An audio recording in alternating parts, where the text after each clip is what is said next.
For the past few weeks, sir, mayroon kaming kuan, sir, mga accomplishment. Dalawang arrested with warrant of arrest for the crime PD 1602 illegal gambling. Dalawa ito, sir, na nahuli namin. Tapos mayroon kami mga implementation of municipal ordinance, particularly non-wearing of helmet. Yung mga, sir, yung masasabi ko sa mga tao ng hindang, mas mabuti kung magta-travel sila ng single motorcycle, mayroon silang helmet para sa protection nila, sir. Tapos kami, mayroon naman municipal ordinance yung kuan, Hindang Liti. Ini-implement ng kuan, Hindang Police Station yung municipal ordinance na yun. Sa inyong pagpatuman, sir, doon na labo yung mga nasita, sir, o na dakpan?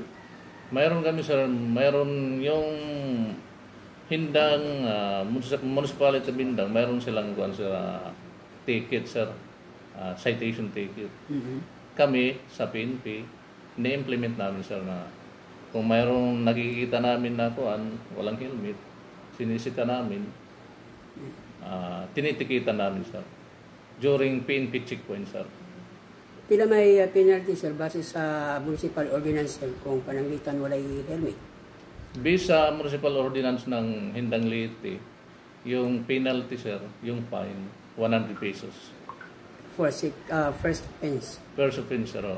Sa second offense? Second offense, 200 yata, sir. 200 tas 300. Hindi ko sure, sir. Pero yung nagkukuhan ko, natitikit namin, first offense, 100 lang, sir. Okay. So, sir, how about sa ubang mga accomplishment ninyo, sir, nining sulod sa duwa ka semana, sir? Kumusta? Gawas arrested person, unya sa pagpatuman ninyo sa mga municipal ordinance, kabahin sa mga wearing ng helmet? Para sa mga awareness, sir, ng kuan, citizen, nagbibigay kami ng mga leaflets, tapos, mga reminders ba? Binibigay namin sa mga motorist din para sa safety tips. Tapos sa darating na election, sir, kung anong mga bawal, iwasan natin during election period. Yung, sir, ang mga kuha namin ginagawa. Pumupunta kami ng mga barangay, sa barangay inihan. Yung PCR namin, mayroon kaming everyday mga activity. Para sa mga tao natin, ma-remind sila sa mga maiwas sila sa mga kriminalidad. Yun, sa peace and order, sir? So far, sa ang Hindang Municipal Police Station, peaceful, sir, generally peaceful. For kuan, sir, for the past few weeks, naka-record lang kami ng isang vehicular accident involving truck, sir, galing ng fish dealer, galing ng Samar, at saka single motorcycle. Pero nasitol sila, sir. Walay injury na ito po? Mayroon, sir, pero hindi masyado, sir. Lang. Tapos yung mga vehicle nila, damage din. So,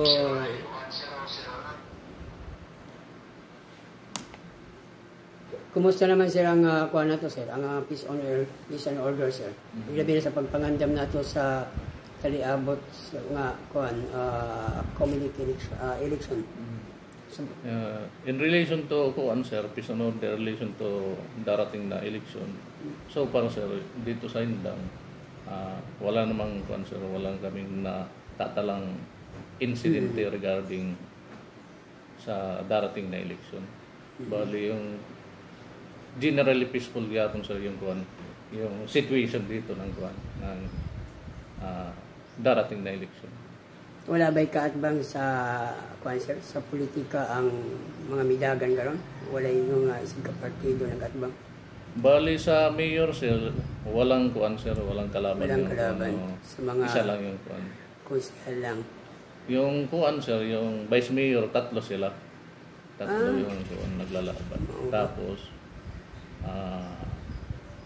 yung konsehal, 16 sila lahat. Bali, tatlo yung kuan naglalaban sa vice mayor, isa lang yung mayor.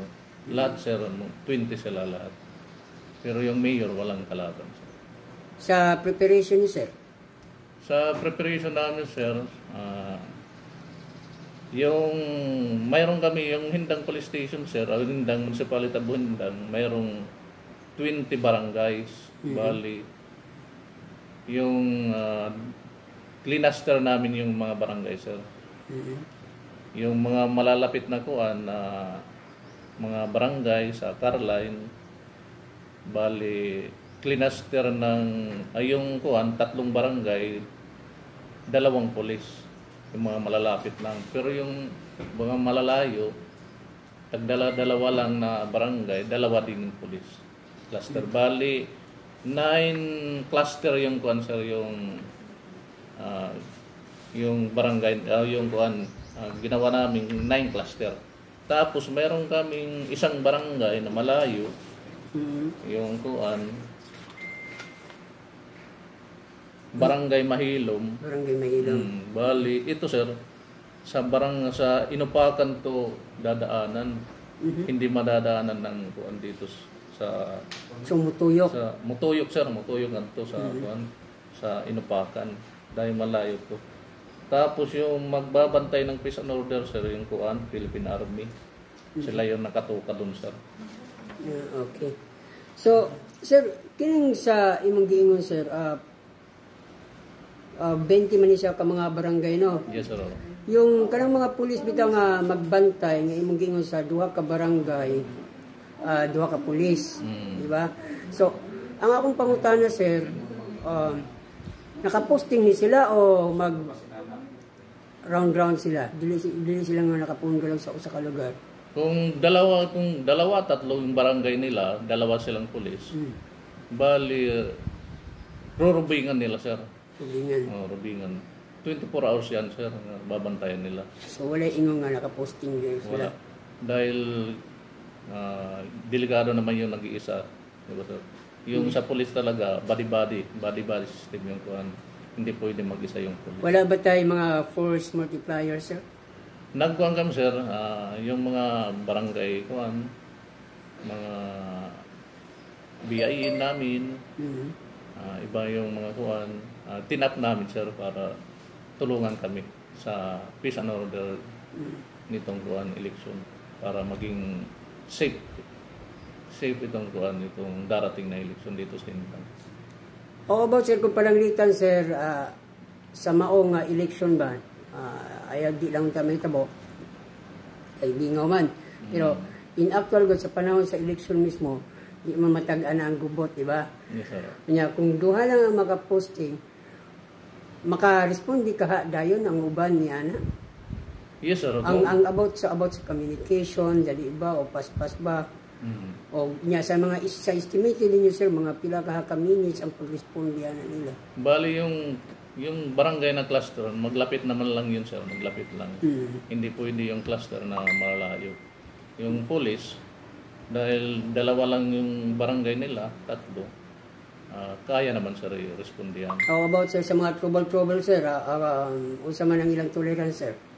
Maximum tolerance sir. Maximum tolerance. Kailangan yung yung human rights ng every human being, yung mga kuwan natin sir. Yun na priority natin yung human rights ng every citizen sir. Okay. Mas maayo gumaungan ka na sir. Yes, sir. So, sir, ang kining kabahin sa mga ubang pang mga pamaagi bitaw ninyo about sa umaabot nga election. Yes sir. Unsa pa sir? Kasi doon na pa. Yes sir. Yung kuan sir, yung mayroong mga hakbang yung Philippine National Police para sa payapa at ligtas na eleksyon na kuan 2025. Pwede ko explain, sir. Paliwanag sa anong masabtan sa mayroon atong sir sabihin itong ko mga na- risk factor, sir, yung mga risk factor itong kuan na national local election, mga risk factor. Para sa kuan sa isang maayos at ligtas na halalan sa 2025 is nagagawa ng kuan hindang municipal police station ang mga sumusunod na hakbang upang maiwasan ang mga krimen at matiyak ang kaayusan. Yung number 1, sir, pagbabantay sa matinding kompetisyon sa politika, intense political rivalry. Pero dito, sir, sa Indang, wala namang kalaban. So, wala itong, sir. Hindi ito mahigpit na pagbabantay sa mga potensyal na karasan, dulot ng matinding kompetisyon itong intense political rivalry. Ito, sir.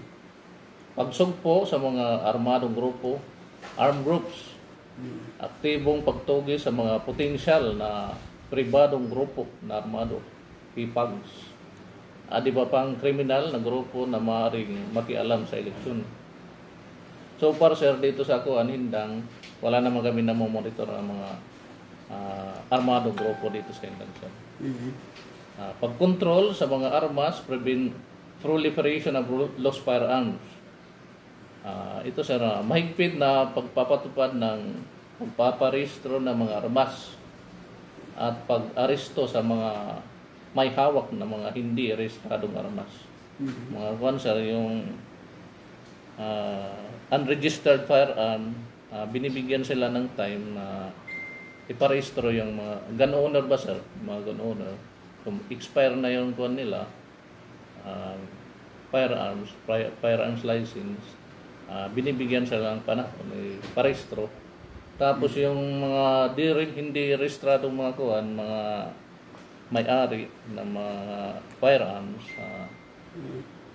ina-applyan namin sa ng kuwan, search warrant. Paghuli-huli namin sila sa yung mga kuwan.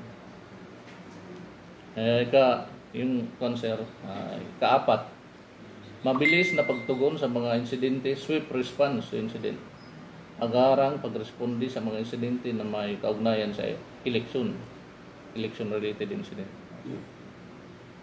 Pagpapatupad sa mga batas sa kampanya, campaign law enforcement. Mahigpit na pagpapatupad sa mga batas ukol sa tamang pagkampanya at pagpigil sa mga paglabag sa permit to campaign. Sunod, sir, pagsugpo sa pagpili at pagbibinta ng boto, vote buying and selling. Pagtugi sa mga sangkot sa pagbili at pagbibinta ng boto, vote buying. Paglaban sa faking balita, combating fake news.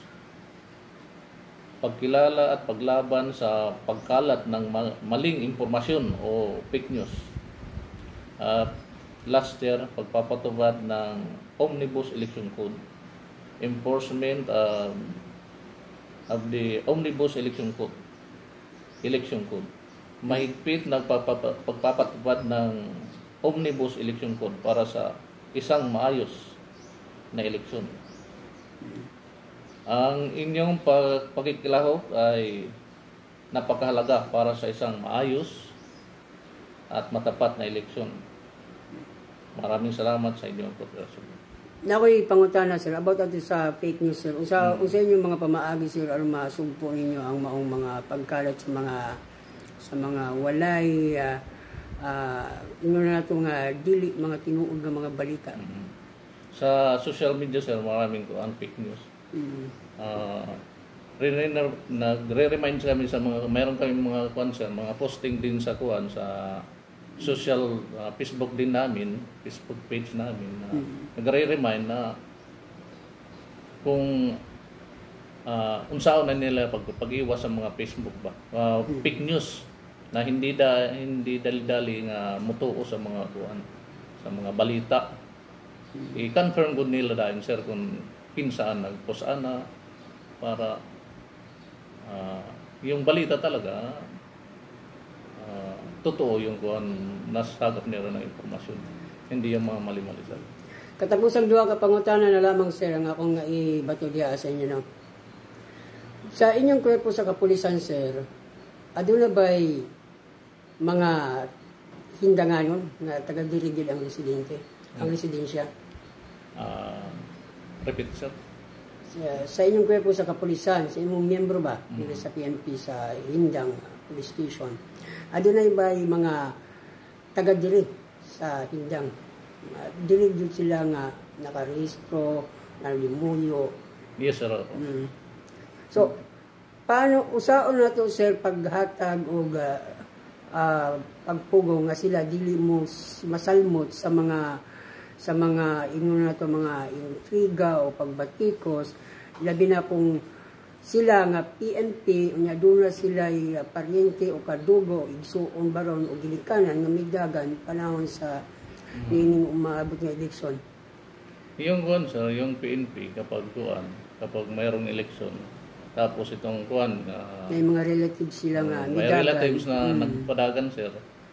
Before election na sir, mayroon tong parang trina-transfer nila. Yung tao na yun, kung may partido sila nga mudagan og kuan sa politika, i-transfer sir. Wala sila diri. Anang igayuna. Kanang election lang sir. Katapos eleksyon, balik sila diri. Yes, sir.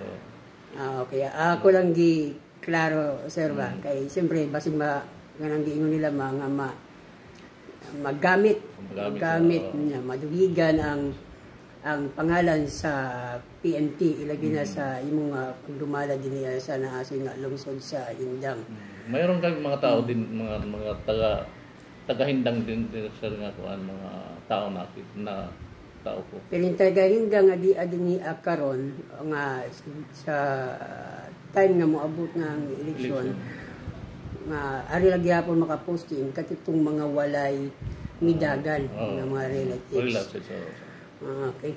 Sir, siguro katapusan na lang mensahe sila nga kung pangayoon dihaan nimo sir para sa mga para sa mensahe nimo ngadto sa mga hingdanganon. Regarding sa kuan sa fake news, masasabi ko lang kung gusto niyo ng kuan katotohanan ng impormasyon, kung sa mga concerned agencies ba sir, kung gusto na yun ng kuan magkatotohanan na impormasyon, doon kayo magtanong. Tapos huwag kayo agad na magtiwala sa mga impormasyon sa Facebook dahil marami ngayong kuan mga fake news. Tapos sa kuan sir, sa election, masasabi ko lang sa aspirant ng mga mudagan ba sa mga eleksyon, kuan lang tayo sir, follow lang tayo sa mga balaod sir. Yung kung sa balaod, follow lang tayo para walang problema sir. Tapos sa mga kuan, mga hindanganon, mas mabuti sir yung vote buying, vote selling, wag na kayong kuan, wag niyo pagbili yung boto niyo para sa betterment naton kuan sa naton country nga rin din lungsod aning dang sir. Nari ko'y paapa sa sumpay nga pangutana sir, pasensya na, medyo at least hinumduman, makalimtan na unta ni. Kumusta naman dito sir sa kabayan sa mga kay Women's Month manggug karon pugod nya mo tinasantop sa una-una nakahinumdum ko. Kumusta man sir ang mga cases sir about sa mga kababayanan? So far sir sa kuan negative sir, mga pila na tuig sir, wala kami kuan cases ng kuan sir ng rape, bawsi cases. Wala dito sir sa kuan sa Hindang. Wala pa mga abuses sa mga bata. Wala kaming incident recorded sir regarding rape, bawsi. Okay, daghang kay salamat di mga Police Captain Joselito Bislos ang hepe sa Hindang Police Station, mga kaigsunan ang atong gikahinabi karong mga orasa aron pagpangayo kaniya sa update sulod sa duha ka semana nga ilang mga gihimo ni ining bulan mga kaigsunan.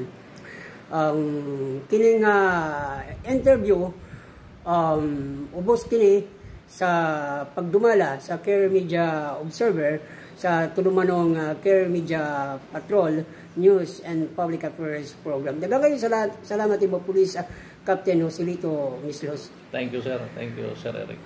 Okay.